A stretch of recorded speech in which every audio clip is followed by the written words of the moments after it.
সুপ্ৰভাত বন্ধুসকল, কি খবৰ? ভালনে? আশা কৰোঁ ভালে আছে আৰু ভালে থাকক, তাকে ভগৱানৰ ওচৰত সদায় প্ৰাৰ্থনা কৰোঁ। আজি পুৰুষসকলৰ উদ্দেশ্যে কথা এটা কওঁ, কিছু নাৰীৰ ওপৰত। কেনেকুৱা পায় কমেণ্ট কৰি জনাবলৈ নাপাহৰিব। হঠাতে কোনো নাৰী সলনি নহয়, নাৰীয়ে কাকো ঘোষণা কৰি সলনি নহয়। কিছুমান নাৰী সলনি হয় ভালপোৱাৰ বিনিময়ত অৱহেলা পালে। নাৰী সলনি হয় ধৈৰ্যৰ বান্ধ ছিঙি গ'লে। নাৰীয়ে কথাবোৰ মানি ল'বও জানে, ত্যাগো স্বীকাৰ কৰিব জানে। কিন্তু কি জানে?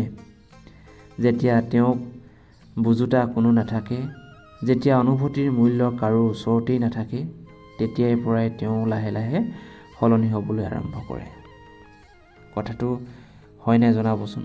গতিকে ইজনে সিজনক সকলোৱে অকণমান হ'লেও সময় দিব পাৰিব লাগে, বুজাবুজিৰ মাজত সংসাৰবিলাক থ'ব লাগে।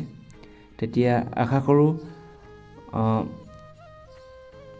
গোটেই জীৱন হয়তো কুশলে